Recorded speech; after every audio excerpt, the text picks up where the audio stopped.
Muito bem, pessoal. Na sessão 15 da defesa da morte de Eratóstenes.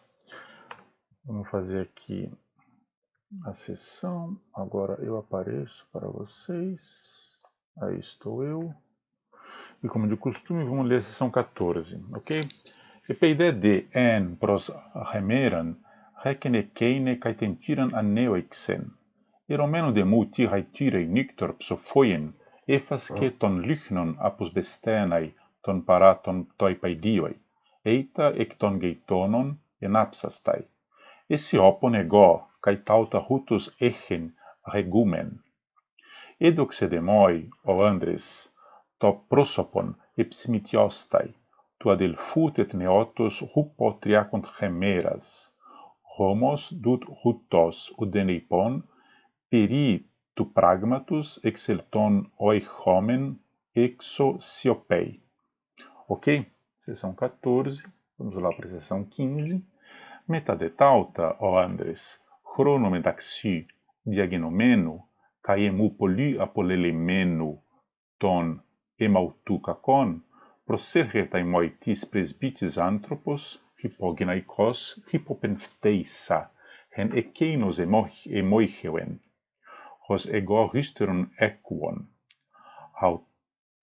haute de rhizomene cae adiceiste nomidzusa, hoti ucete homoios efoita parauten, filaten geos, exeuren hotien eie to aition. Muito bem, a primeira coisa que a gente vai notar é esse metadetauta, tá? O metá está sendo usado aqui como uma preposição com um acusativo, já que o tauta é o acusativo plural de hutos haute tuto. Tudo bem? Então é só procurar aí o metá como preposição usado com acusativo. O metadetauta é uma expressão bastante típica, né, de marcação temporal, tá certo? O Andres não tem problema. A próxima frase seria chronometaxi diagnomeno caemu poliepolemeno ton hemautucacon. A gente tem aqui dois genitivos absolutos, né? Duas orações em genitivo absoluto. Primeiro, essa aqui, chronometaxi diagnomeno, e a outra, emu poliepolemeno ton hemautucacon. Chronometaxi diagnomeno. Primeiro a gente tem que entender o que é esse diagnomeno aqui. Esse daqui que é o verbo que está no genitivo. É do verbo diagignomai. O verbo diagignomai, vocês sabem que eles têm um aoristo segundo, cuja raiz é gen. Está justamente aqui diagenomeno, né? Diagenomeno. Esse diagenomeno é uma terminação de aoristo médio. Desculpa. Isso, uma terminação de particípio aoristo médio. Então, você tem aqui dois genitivos, o chrono, que vai ser o sujeito, e o diagnomeno, que vai ser o particípio aorício do verbo. E aqui a gente tem emu apoleilemeno. Né? Esse apoleilemeno é do verbo apoleipo. Só que isso daqui está numa forma bastante desconhecida para nós, por enquanto. Está numa forma aqui de um particípio perfeito. E eu vou precisar de passar isso para vocês, né? Olha só, esse apoleilemeno, eu falei para vocês que ele vem do verbo apoleipo, tá? Mas como é que você sai do apoleipo e chega no apoleilemeno? Veja, quais são os elementos que se repetem? Primeiro, aqui a gente tem o prefixo, apó. Até aí tudo bem. E a gente também tem aqui a mesma raiz lei e raiz lei ali, né? Se bem que no presente tem o lei, tem o pi, né? E esse pi, por causa da terminação da voz média, ele se transforma num mi. Repara que o mi ali do leimeno está duplicado, tá? São detalhes de formação das formas passivas, das formas perfeitas, né? Do particípio perfeito. Mas essas duas formas aqui, o apo e o lei, são duas formas que a gente consegue reconhecer, tá? Agora, de onde é que vem esse lê daqui? Esse lê é o que a gente chama de redobro. O redobro é uma característica do perfeito. Tá? Quando a gente vai fazer o perfeito, o redobro sempre aparece.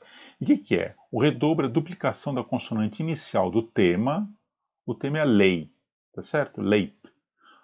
Seguida da vogal E. Então você pega essa consoante inicial, que é o lambda, e coloca um epsilon na frente, fica um lê.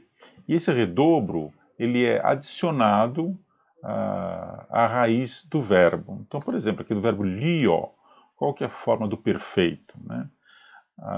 Vai ser leluca. Esse le é o redobro, tá? Leluca é o redobro. Por exemplo, o verbo paideuo, qual que é a consoante inicial? É o pi. Então, o p vai ser o redobro. Pepaideuca, tá? As formas do perfeito a gente não viu ainda, mas eu estou dando uma introdução aqui. Isso daí é uma característica do perfeito. Esse redobro aqui, que a gente tem nesse apoleilemeno. Tudo bem? Voltando então aqui à nossa frase, emu apoleilemeno, que é do verbo apoleito. Esse apoleilemeno, então, para resumir a história, é um particípio perfeito passivo. E esse particípio perfeito passivo do verbo apoleipo, se vocês forem procurar o verbo apoleipo, vocês vão ver ele com sentido. Mas quando ele tem uma voz perfeita, ele significa estar distante de. Tá certo? Então veja, a frase é emu apoleilemeno. Eu apoleilemeno. Esse daí seria a forma desse genitivo absoluto. Tudo bem? Voltando lá para nossas duas frases. E a gente tem aqui metaxi e pollu, que estão aqui no meio desses genitivos absolutos. São duas formas adverbiais.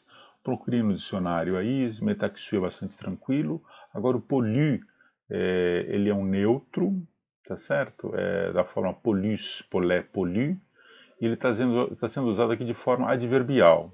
Então, tem que procurar exatamente como é que é a forma, como é que esse neutro, acusativo neutro, usado em forma adverbial. Tudo bem?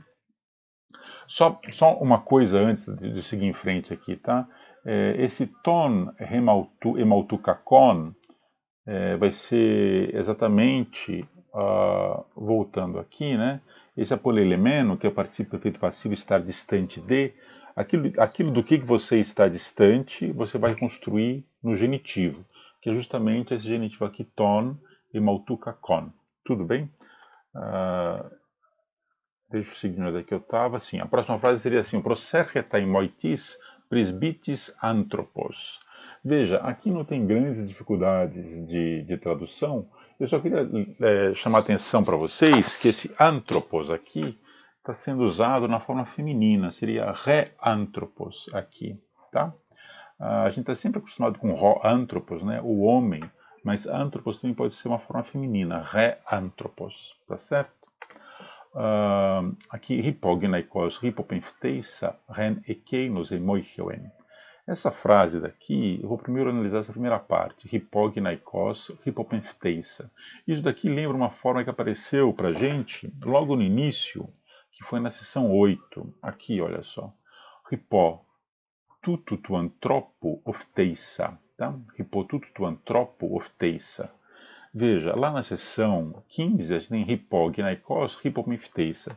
Se eu recuperar a frase lá da seção 8, hipotutu tu antropo ofteisa, a gente vai ver que as duas frases têm semelhanças, né?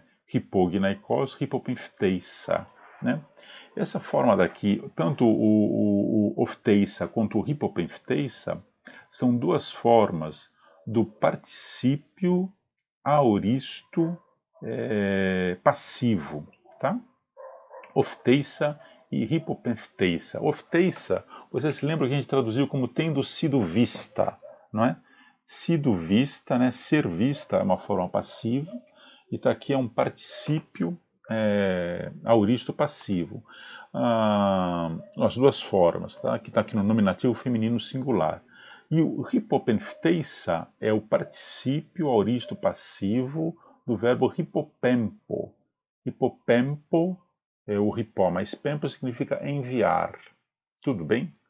Vamos ver se a gente consegue traduzir com essas informações, né? E sendo, naturalmente, uma voz passiva, a gente tem aqui os agentes da passiva, que são indicados pelo hipó mais genitivo, né? Então, hipotutu tu antropo ofteisa, hipognaikos, hipopemfteisa. Tudo bem? Voltando ao nosso texto ali, a gente tem a segunda parte da frase, que é esse ren ekeinos e moicheuen. Esse ren é um pronome relativo, ekeinos está no lugar é um pronome demonstrativo, né, que se refere ao homem que foi amante da esposa do Eratóstenes, e emoicheuen é um verbo que está aqui no imperfeito, né, do verbo moicheo. Uma coisa que a gente tem que tomar cuidado com esse trecho daqui é que há vários personagens entrando aqui, tá certo?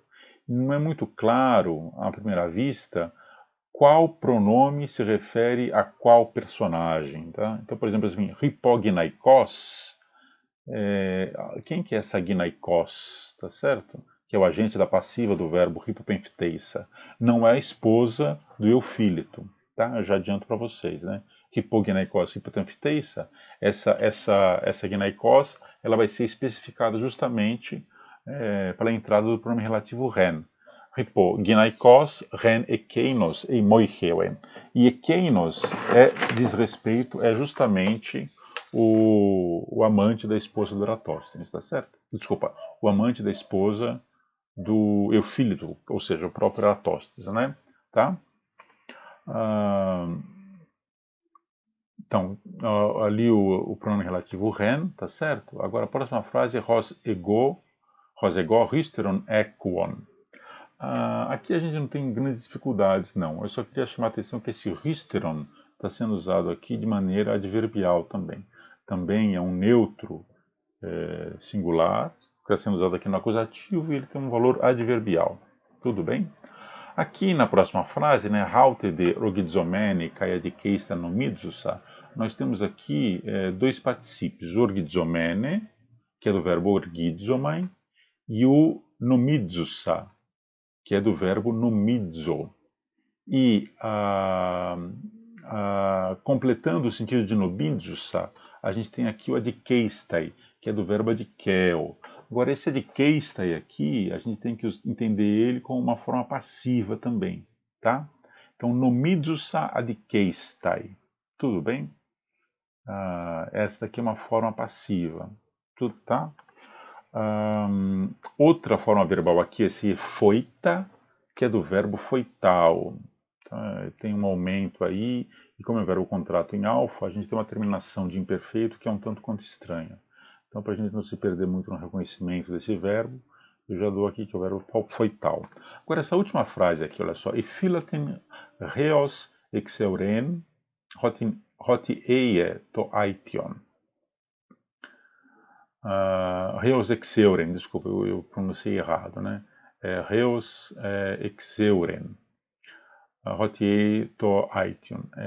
Essa frase daqui, eu vou precisar de analisar ela com vocês com um pouquinho mais de cuidado, tá? Primeiro, a parte fácil dela, que é esse ephilaten reos.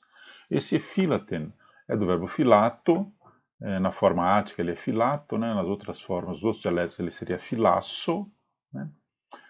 E aqui não tem problema nenhum, né? Vigiar, né? Ele está aqui no imperfeito. Esse reos é uma preposição até que. Tá? Então, vigiava até que.